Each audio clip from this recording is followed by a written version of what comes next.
Hello neighbors, it's Brad here at Etrailer, and today we're taking a look at the TecNiq LED Work Lamp with 2 diodes. Now this is going to be a flood pattern, and it's going to be available in black aluminum as well as white aluminum.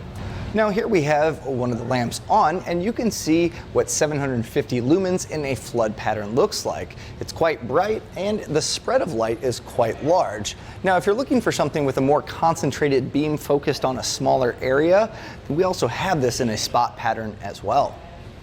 Now the light is sold individually, but as you can tell, you can actually wire it up into a pair by purchasing another one, or you can really add as many as you like, so you can create a much wider light pattern with the more lights you have.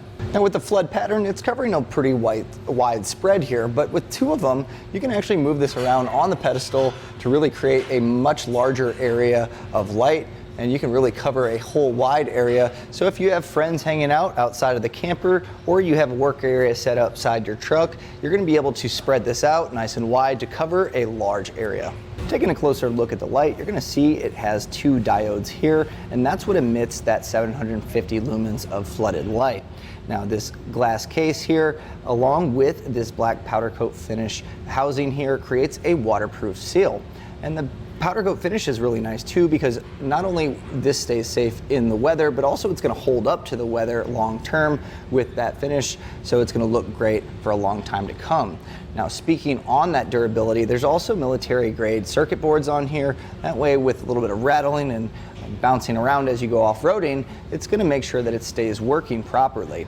Now as far as size goes, this is going to be a 3-inch by 2-inch by 2-inch size, so very compact size to be able to put kind of wherever you need it to, but still emit a lot of light. Now integrated into the housing is actually a heat sink, which is really nice because that's going to dissipate heat from the lamp, making sure that it doesn't get damage caused from overheating.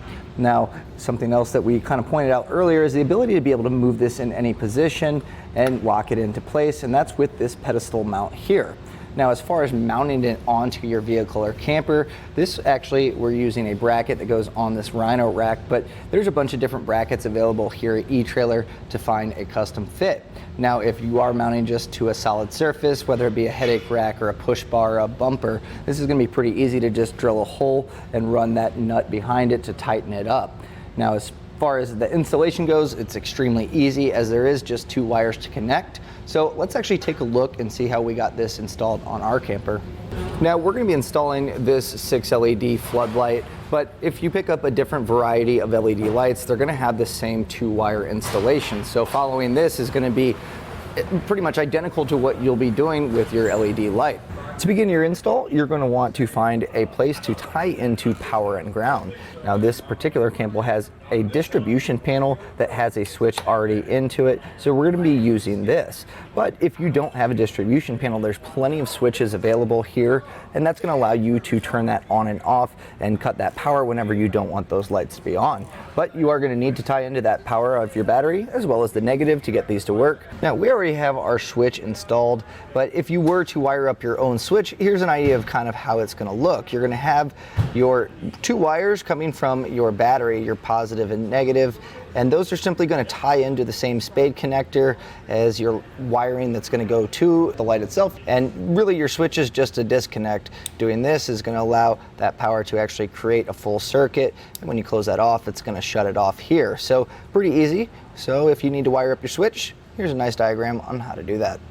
Then from your switch, you're going to want to run a positive and negative duplex wire to wherever your mounting location be. So on our camper, we're actually putting it on the back here on our Rhino rack. If you have a truck, maybe you're putting it on your headache bar or your front push bar, whatever it may be. So make sure that you have enough wire to be able to run there. And if you need to pick some up, we actually have some here at Etrailer.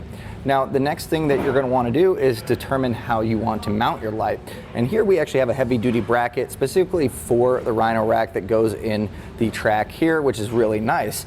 Now you may not have this identical rack, which there's plenty of other options available for a mounting bracket, and really all you need to do is make sure that this is actually run through and clamped on. You can see I've actually added a washer here just for a little bit of extra bite. So if you were mounting it on to a solid surface, maybe the roof here, you could actually just drill down, run that through, and make sure that that tightens up. This is a carriage bolt style, up top on the bolt, so that's nice. It's going to hold it in place as we tighten it down. So on the back side, you're going to see we have 2 wires coming off here. So we're just going to match our corresponding wires.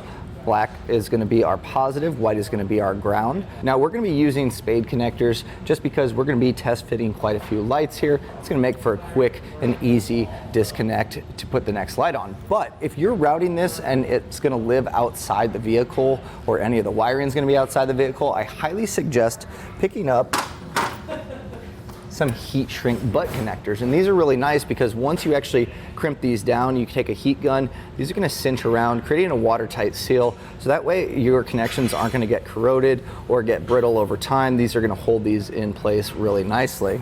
And then your next step is going to be running some wire loom or something to keep these wires protected, just for an added clean look. It's kind of up to you. If you can tuck these wires into something to hide it, that's going to be great, but you're going to want to make sure that they are tucked away so things don't catch them and they stay protected. And once you have your wires connected, really all you need to do is turn the power on to the actual camper or the vehicle, hit your switch, and then also adjust where you want this to be. Now, it's going to be pretty simple here. You can see that it's going to be able to pivot 360 degrees as well as rotate a bunch of different angles. So really getting it dialed in to where you're going to be using it. So, you know, if you're hanging outside your camper and you want this to kind of flood out where you're going to be hanging out, that's no problem. You just simply aim your light beams and then just tighten these up, and then you'll have it fixed exactly where you want it. And that was a look at the TecNiq SteelHead LED Work Lamp with 2 diodes, available in black aluminum as well as white aluminum.